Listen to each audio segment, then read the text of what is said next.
Welcome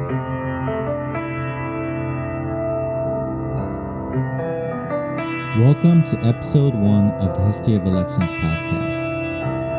Episode 1, Socialism and Empire, the 1945 UK General Election.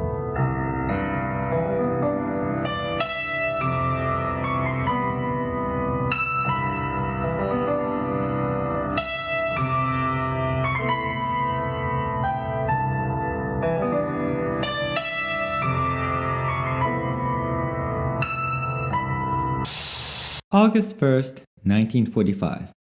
Winston Churchill is having a bad day. His short vacation in France is over. Parliament is back in session. But the nation he led to victory doesn't want him as their leader anymore. 5 years earlier, walking through the halls of Westminster, he saw himself as a man of destiny, his life's trajectory having brought him to rule the country he loved through its darkest hour.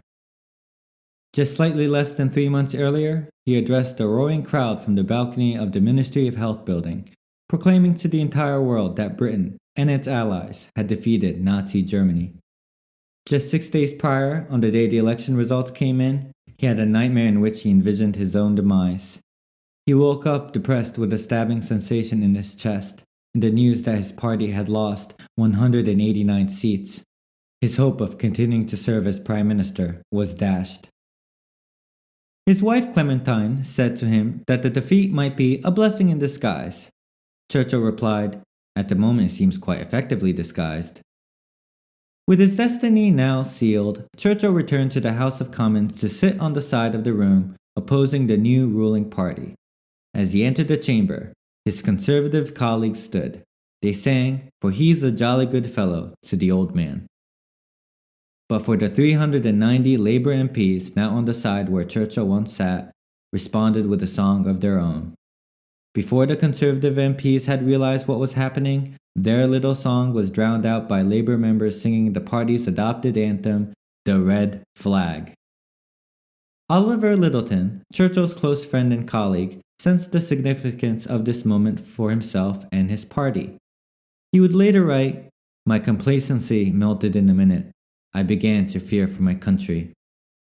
Despite Lyttelton's apprehensions, the British Labour Party in 1945 was not as radical as other leftist movements in Europe, such as the Bolsheviks in Russia or the Spartacists in Germany, but they did come into power in the summer of 1945 through an electoral revolution. Anine Bevan, a self-described Marxist who would serve a key role in the Labour government as health minister, described parliamentary democracy as the most formidable weapon of all in his party's struggle to achieve a proletariat revolution. Now, some might question the use of the word revolution to describe an electoral victory, but the changes ushered in by that win in 1945 were nothing less than revolutionary. For this very first episode of the History of Elections podcast, we will chronicle not only the defeat of the most beloved conservative leader in modern history, we will also examine the triumph of social democracy.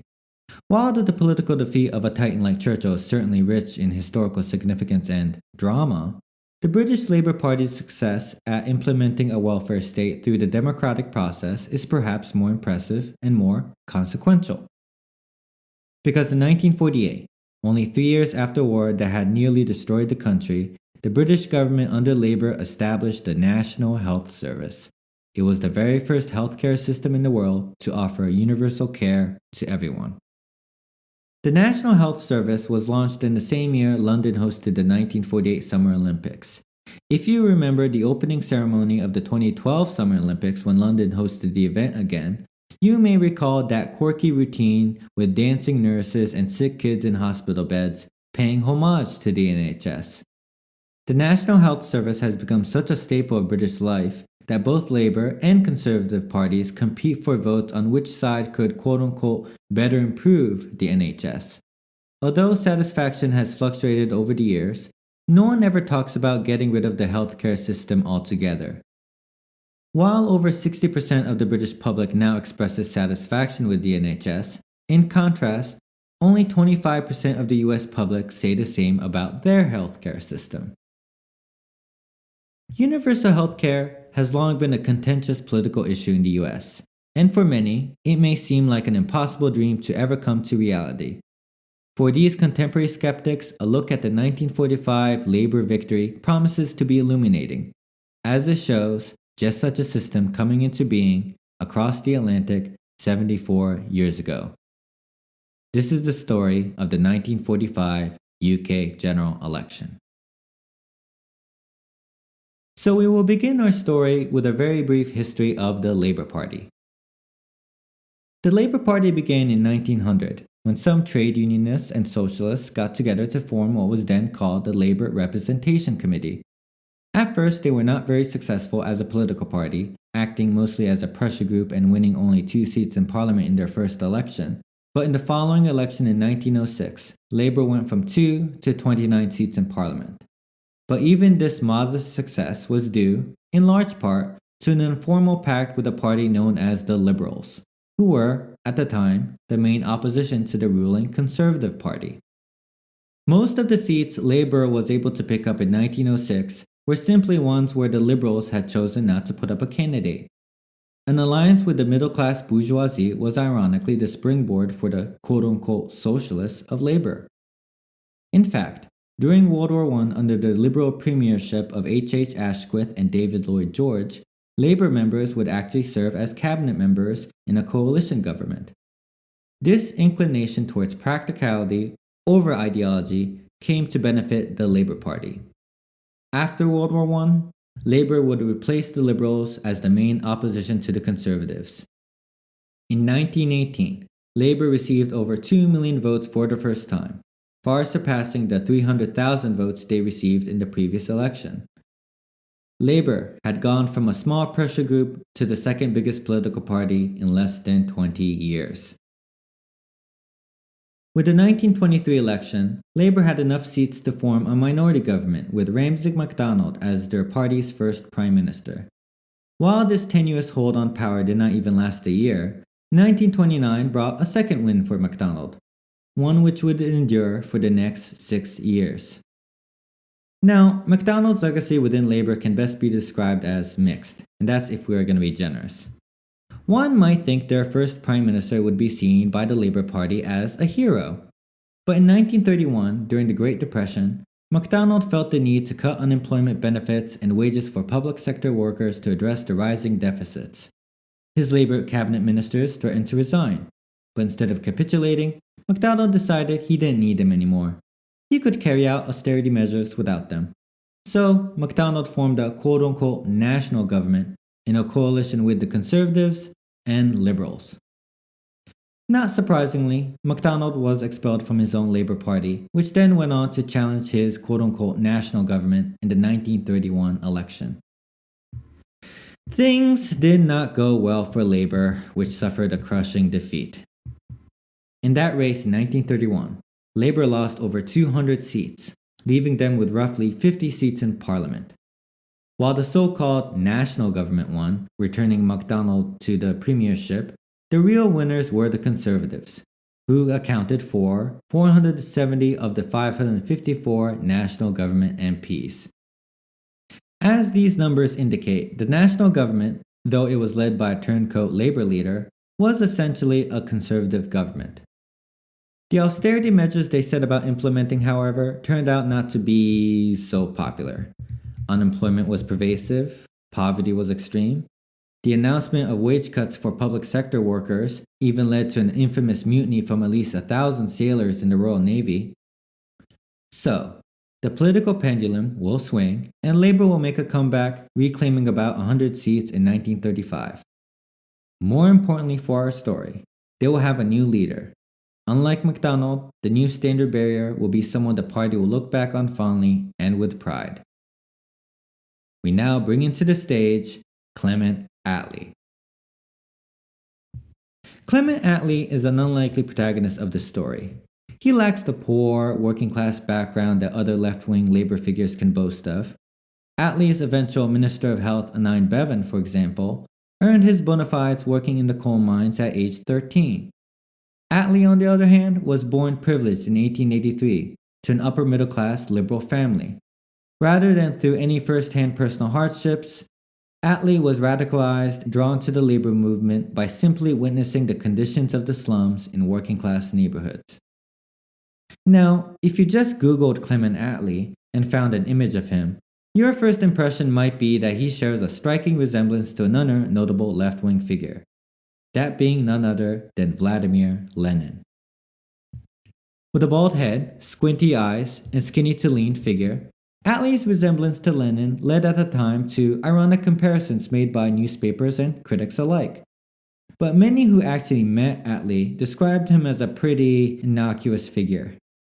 Historian R.J. Churkshank described Atlee as, quote, a revolutionary buttoned up inside a cricket blazer. Atlee's friend Jack Lawson said he was, quote, the least like a revolutionary character that one could imagine.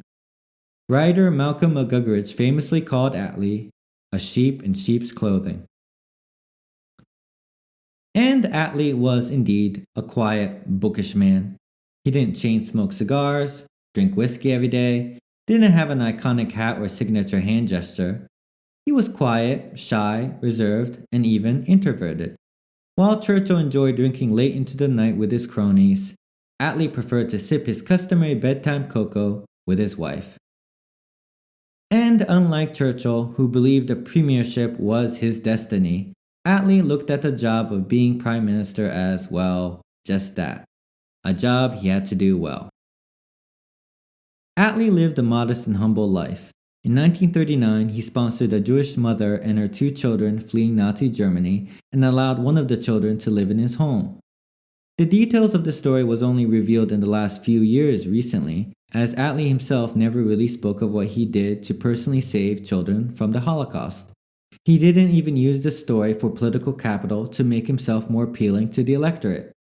It was just a selfless good deed he carried out without hoping to gain anything out of it, a quality quite rare to see from any politician in history. Atlee also never wanted fame. His autobiography was deferentially titled, As It Happened. It's a good title, said his colleague Anine Bevan. Things happened to him. He never did anything. But there is more to Clement Atlee than meets the eye. An article in The Observer in 1949 claimed that there were, in fact, qualities he shared with Lenin. Both of them had, quote, the ability to follow his own analysis of events to its logical conclusion, unperturbed by the feelings of those around him, end quote. But while Lenin pursued his aims with a cold, hard ruthlessness, it could be argued that Atlee had a more of a relaxed, zen approach. He once attributed his political success to not taking matters too seriously. As much as Atlee was a socialist, he was also a patriot. During World War I, he was injured in the thighs in 1916 in the infamous Gallipoli campaign. As he led the charge and was about to plant a red flag on top of a trench, a friendly fire shell threw his body in the air, knocking him out unconscious. Atlee later joked, quote, it might be interesting to the comrades to know I was hit while carrying the red flag to victory. Despite the fact that the disastrous Gallipoli campaign had been orchestrated and planned by Churchill, Atlee never blamed him for the failure. In fact, Atlee would later maintain that opening up a new front in the war against the Ottomans in Gallipoli had been the right decision. Again, Atlee was a patriot as much as he was a socialist. He was still loyal to his country's decisions, even during an unnecessary and horrific war. After World War I, Atlee climbed the ranks of labor and often found himself on the winning side during labor's major internal battles of the interwar period. In 1922, he won his first seat in Parliament. This was followed by a 1924 appointment to the position of Undersecretary of War in MacDonald's first government. In the disastrous 1931 election, which I mentioned earlier, Atlee was one of the few Labour MPs to retain his seat. Attlee's steady rise culminated in 1935, when he became leader of the Labour Party. This put him at the forefront of the opposition against the Conservative Prime Ministers of Stanley Baldwin and later Neville Chamberlain. When the Conservatives needed Attlee's Labour Party to join a wartime coalition government in 1940, Labour agreed, but only on the condition that Neville Chamberlain stepped down as Prime Minister. This was just a few months before the famous Guilty Men pamphlet circulated across Britain, accusing Chamberlain, along with Stanley Baldwin and Ramsay MacDonald, of allowing Hitler to rearm Germany. Although Chamberlain had majority support from his party, the Conservatives reluctantly agreed to Attlee's demand and replaced Chamberlain with Winston Churchill. The rank and file of Labour was not entirely happy that it was Churchill who replaced Chamberlain. Though Churchill was the loudest critic of the Conservatives' appeasement with Germany, he was nonetheless seen as an enemy of the working class. The beef with Churchill among the Labour rank and file concerned his role in cracking down the 1926 general strike, which was one of the biggest blows to the Labour movement during the interwar period. Despite these misgivings, however, Labour accepted the concessions made by the Conservatives and went along with the deal. Clement Attlee became Deputy Prime Minister within Churchill's wartime cabinet. Fans of irony will not have missed the fact that while Attlee helped Churchill come into power in 1940, just 5 years later, he will be the one to oust him in the following election. As Prime Minister and Deputy Prime Minister, these two future political rivals developed a relationship in which Churchill, by his own admission, felt he could speak more frankly to Attlee than many of his Conservative colleagues. And Attlee shared at least one of Churchill's defining objectives, namely his dedication to defeating Nazi Germany at all costs. When Senior Foreign Secretary Edward Wood, the Earl of Halifax, pressured Churchill to negotiate a deal with Hitler, it was Attlee and his Labour colleagues that pushed against surrendering. But Attlee's feelings towards Churchill were quite complicated. He bristled, for example, against Churchill's ego. So far as running the country was concerned, Attlee later wrote, Churchill, quote, always thought of himself as the only person who really mattered. He went on to ascribe Churchill a quote-unquote heroic conception of government. He said Churchill was not a natural democrat, but rather an autocrat. So, while Attlee bore no love for Churchill's style, at the same time, he did feel that Churchill still had moral principles, writing, he cared about his fellow men. You only had to bring home to him an instance of cruelty and injustice, and he would respond to it. When his feelings were moved, he acted. All in all, one can say that Attlee and Churchill were on good terms with one another, cordial, respectful.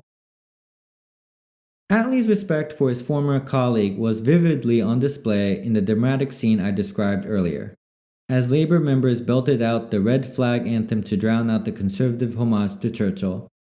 Attlee refused to sing with his Labour backbenchers. And when Churchill was laid to rest in 1965, Attlee would be one of the pallbearers at the state funeral.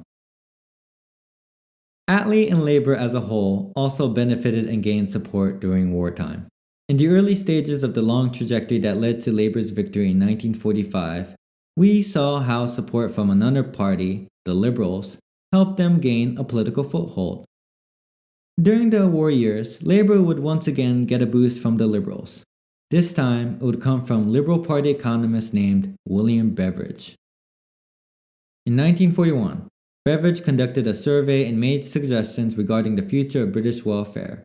The result was a rather dry-sounding document published in 1942, officially titled Social Insurance and Allied Services. Despite its rather bland title, the report went viral and was widely read by the general public. In his analysis, Beveridge insisted that the government take an active role in fighting off what he called the 5 great evils of society, namely, want, disease, ignorance, squalor, and idleness. Students of U.S. history will be reminded of FDR's 4 freedoms, which were highlighted in a speech given in the same year Beveridge wrote the report. Beveridge recommended a social security system and that the government take measures to address unemployment, disability, and retirement. But critically, Beveridge also called for a creation of a free national health service. The recommendations in Social Insurance and Allied Services were debated in Parliament during the war, but Churchill came out against them, especially on the point of a national health service. Labour, on the other hand, would fully embrace the Beveridge report and actually incorporate its contents in its next party manifesto. It is important to note, though, for the listener, that even though there was essentially a month of campaigning during the 1945 election, the themes that ended up dominating the campaign emerged well before. When the Beverage Report came out in 1942, it triggered a public conversation that ended up benefiting in Labour's favor. It can be argued that it was not the month of campaigning that made a Labour win inevitable, but rather the years during the war when the public started to strongly demand a welfare state was a much larger factor in determining the eventual winner. The war in Europe ended on May 8, 1945. Initially, Churchill's agreement with Labour and the Liberals set the limits of their coalition until Germany's surrender. With the war over, it was time to move on and call for the first election in 10 years. Churchill, however, rather liked his current position in the coalition government and didn't want to leave. He proposed to his deputy prime minister, Attlee, that they hold a public referendum to extend the coalition until the war in Japan was settled, which at that point they assumed would take another 18 months. Attlee, who expected a conservative majority of 70 seats if an immediate election were held, agreed to Churchill's proposition. But the members of his own party had a different opinion. Pressure from Labour rank and file, which strongly opposed the continuation of a coalition, ultimately forced Attlee to turn down the Prime Minister's proposal. In retrospect, it was probably the best decision for Attlee. If he had remained too close to Churchill, he might have been seen by other Labour members as just another Ramsay MacDonald who would sell out to the Conservatives. But I am sure Attlee probably didn't consider the risk of jeopardizing his position in Labour as his biggest problem. He was more concerned about losing, which he felt was a certainty. So in the end, Attlee found himself thrusted into a race he was sure he was going to lose, which would also have meant stepping down as Labour leader once and for all. Now, given that Churchill and Attlee worked so closely together for 5 years, sometimes literally elbow to elbow in a crowded bunker, one might assume that their race would be a cordial one, with neither side resorting to ad hominem attacks, that their working relationship would supersede any petty grudges that the two might have against each other. But 1945 was not special in that regard. An election was still an election, and right out of the gate, it would be Churchill throwing the first cheap shots and low blows. On June 4th, 1945, a month before the election and on the very first radio broadcast of the campaign, Churchill gave what became known as his infamous Gestapo speech. In a classic example of fear-mongering, Churchill warned that an Attlee government would bring totalitarianism to Britain. No socialist government, he barked, could afford to allow free, sharp, or violently worded expression of public discontent. They would have to fall back on some form of Gestapo. Accounts of his private conversations tell us that Churchill believed that the speech would be recognized in time as one of the greatest he had ever delivered. That's saying a lot from a man who had, on numerous occasions, inspired the British and so many other people in the English-speaking world with his passionate wartime addresses. Historians, however, including some of Churchill's most sympathetic biographers, have disagreed and now consider the Gestapo speech a stain on the great orator's legacy. For one thing, the speech offered no sympathy for the economic plight of the British people, nor did it offer a clear plan to help them. Instead, it featured a petty characterization of a colleague he had worked with for years. Perhaps Churchill imagined he could simply retool his rousing, "we will fight them on the beaches" rhetoric, this time directed at a new foe, a domestic threat. But his reference to a Gestapo came just about a week after the worst atrocities committed in Nazi death camps had been revealed to the world. More than being inappropriate, it was downright offensive. According to a Gallup poll, the vast majority of the British public had a negative reaction to the Gestapo speech. Even a young Margaret Thatcher, listening to her hero on the broadcast, she thought at the time, "He's gone too far." As we must reluctantly admit, negative campaigning and fear-mongering can be successful political tactics.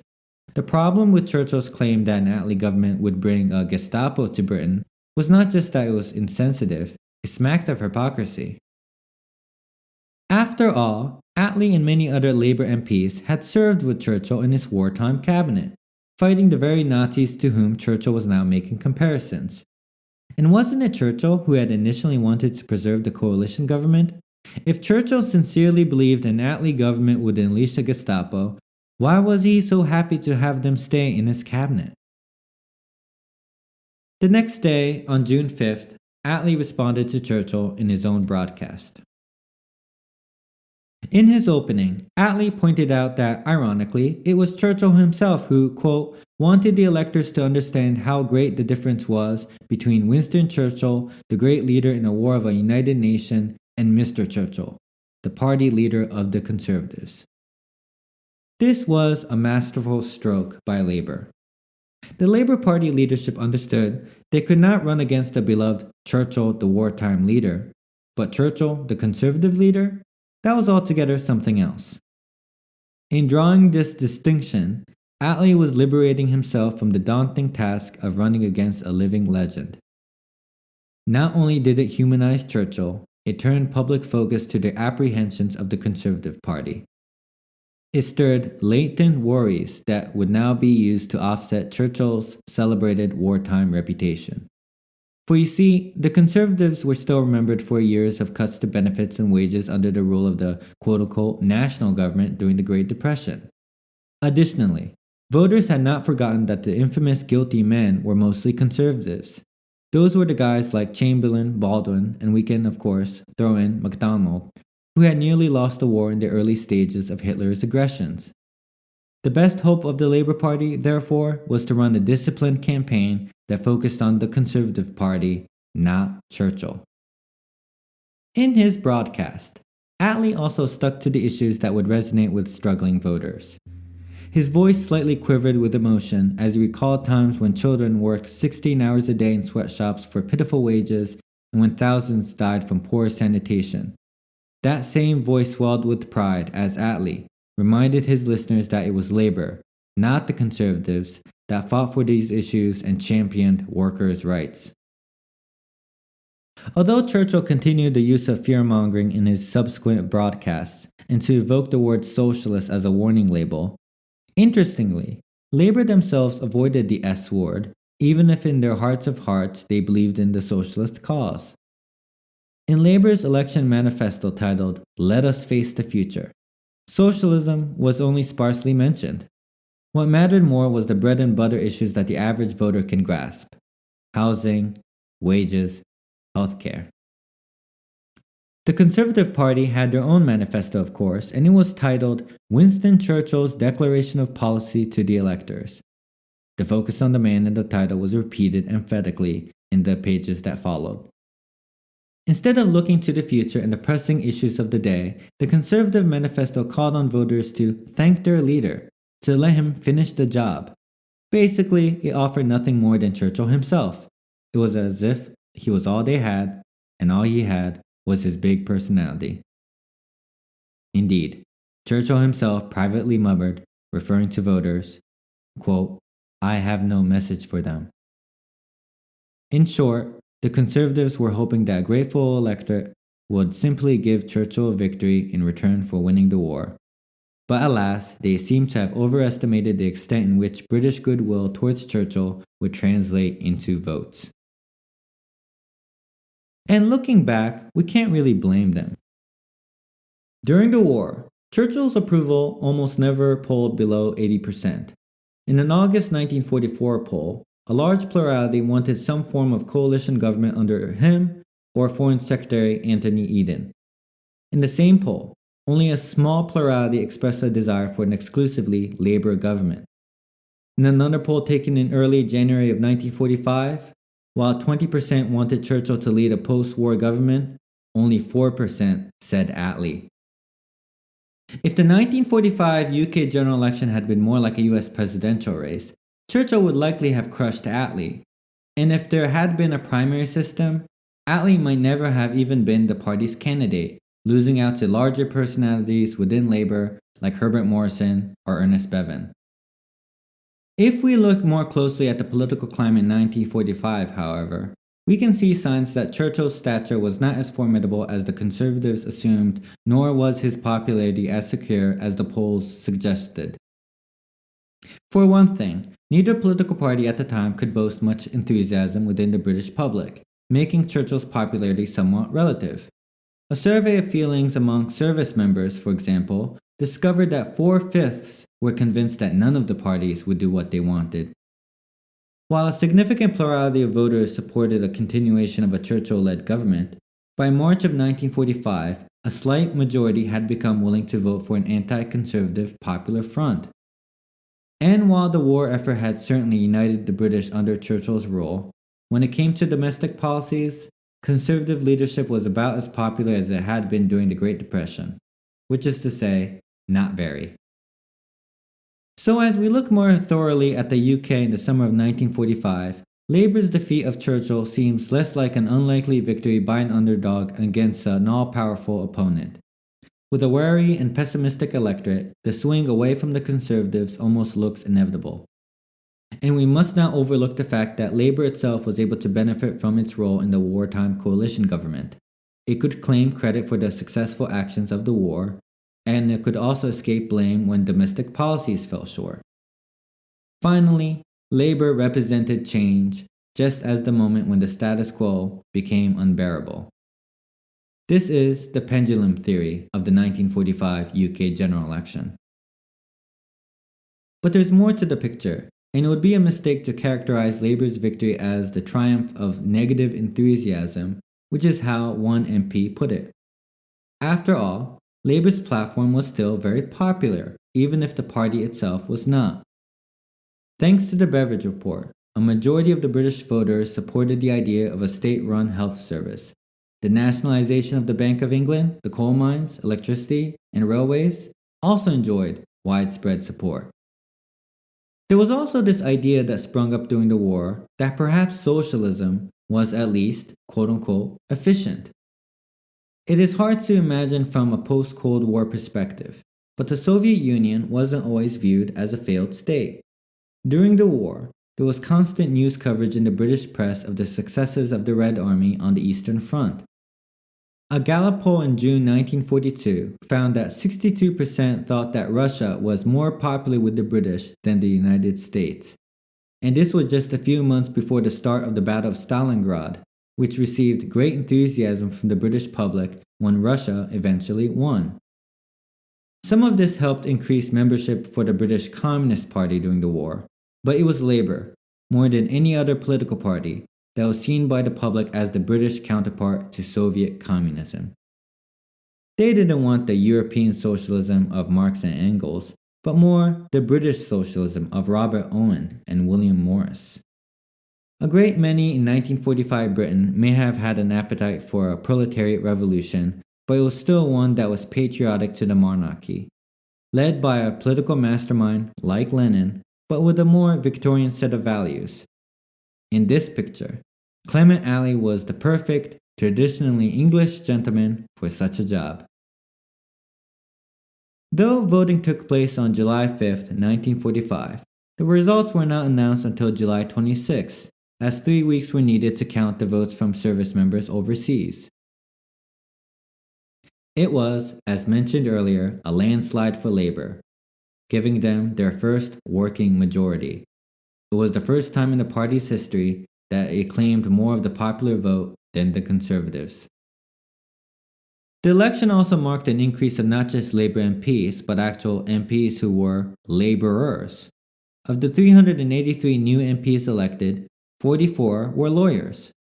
But incredibly, more than lawyers, no fewer than 150 manual labourers were elected to Parliament. 8 were housewives. 39 were minors. In terms of class representation, the 1945 Parliament was diverse. The number of women had doubled as well, from 14 to 30, and nearly all of these were Labour. The reaction to election results inside and outside of the UK was one of universal surprise. Even Labour, which didn't think it was going to win, was surprised. And while some in the party were optimistic, none of them had imagined a victory with such a clear majority of seats. When Attlee went before the king to seek his permission to form a government, the two met in awkward silence. Here was a socialist, bowing before a monarch to ask his blessing to run the country he had been duly elected to lead. Attlee broke the ice by simply saying, "I've won the election." King George replied matter-of-factly, "I know. I saw it on the 6 o'clock news." His Royal Majesty's response to the momentous change in UK politics was again on display when US President Truman came for a subsequent visit. "So I heard you had a revolution in your country," Truman said, to which the king replied, "Oh no, we don't have those here." Attlee's Labour government would last for 6 years and would develop what is called the post-war consensus, something akin to the New Deal in the United States.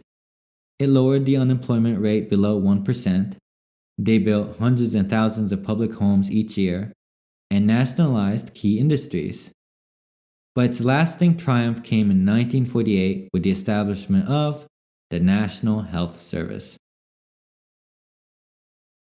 Health insurance had existed as far back as the Bismarck model in Germany in the 1880s, and Lord George's Liberal government had managed to pass a National Insurance Act in 1911.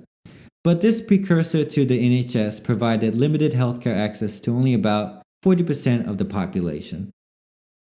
Labour's National Health Service, on the other hand, offered free and universal healthcare to everyone from cradle to the grave.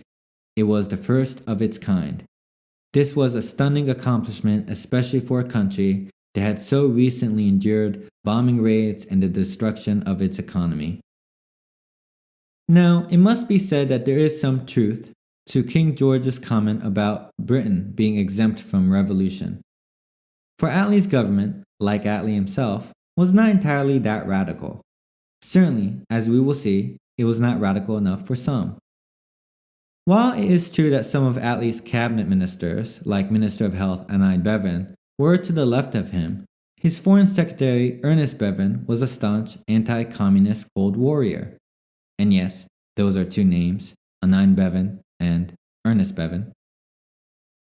One could also argue that Attlee had a dark side. As part of Churchill's wartime cabinet, Attlee was the one who gave the order to firebomb Dresden. Additionally, his support for dropping the atomic bombs on Japan, or his mishandling of the Malayan emergency during his years of government, earned him some animosity from the anti-imperialist left.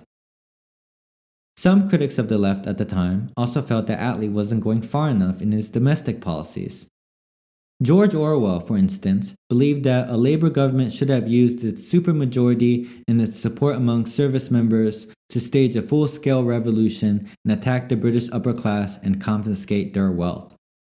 Instead, Labour wanted accommodation, not a confrontation with the ruling class. It wanted private enterprise to pay its fair share, but not necessarily be taken over by workers. Attlee was, we may say, saving capitalism from itself, not trying to destroy it.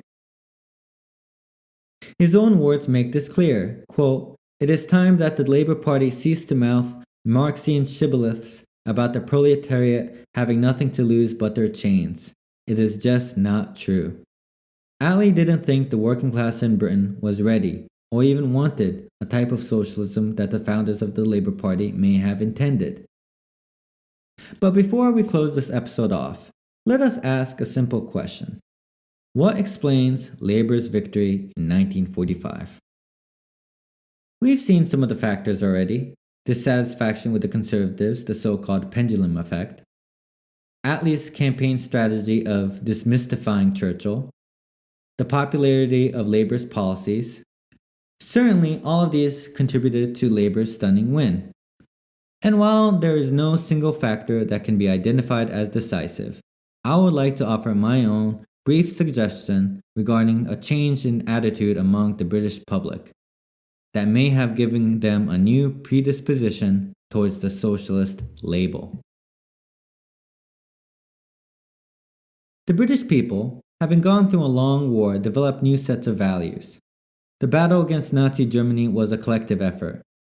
Everything had to go into the country's survival. Individual interests yielded to the common good. The interests of the collective became paramount. People shared resources with their neighbors. Everyone made sacrifices. And after the war, the spirit of cooperation continued in the teamwork to rebuild. We may say that the Dunkirk spirit came to characterize the entire nation. Although Britain was not a socialist society during the 1940s, the war had necessitized the adoption of socialist values of shared sacrifice and reward. So when Winston Churchill and the Conservatives tried to frighten the British with the specter of socialism, the threat just didn't seem that menacing. The notion of state-sponsored planning was less frightening to society that had seen such policies get them through a war. And, in fact, there was an appeal to the idea of a society that valued the collective over the individual. As I said, there's never one final and tidy explanation for the outcome of an election, and I'm sure this will be a recurring theme for future episodes of this podcast. But I do believe the sea change in British consciousness played an outsized role in determining a Labour victory. It is not as if the British public started reading Marx, and it is not fair to say that the British were radicalized. But the war had left its mark. It had changed them. The British cared more about each other in 1945. John Bruce Glacier, a Scottish Labour leader, wrote in 1919 an essay titled The Meaning of Socialism. In it, he argues that, quote, socialism means not only the socialization of wealth, but of our lives, our hearts, ourselves. Socialism consisted not in getting at all, but in giving. Fundamentally, socialism is a question of the right human relations and is essentially a spiritual principle. Socialism is, therefore, religion, concerning the right state of our present lives, the right state of our relation to our fellows, the right moral health of our souls. In the case of Britain in 1945, there was a brief spark of class consciousness that compelled people to look out for their fellow countrymen. If socialism was a spiritual principle in giving, then the British people were willing to pay a little more in taxes if it meant that everyone in their community would be looked after through free and quality healthcare. Before we close, there's one more thing about Clement Atlee that I did not mention. We have focused on the celebrated legacy of the National Health Service in Britain, but not much on his foreign policy. In 1948, the same year that the National Health Service was established, the UK Labour government played a key role in the creation of the State of Israel in historic Palestine, marking what some considered the beginning of the Israel-Palestine conflict. For Palestinians, 1948 was the year of Nakba, also known as the catastrophe. It would not be entirely fair to the listener to pay tribute to the triumph of social democracy without exposing the darker sides of settler colonialism and imperialism that sometimes went with it. So in the next episode of the History of Elections podcast, we will leap forward in time to cover a key turning point in the history of the Israel-Palestine conflict, one that mirrors the events of 1948. So tune in next time for episode 2 of History of Elections, when we will be telling the story of the election to end all elections, the 2006 Palestinian legislative election.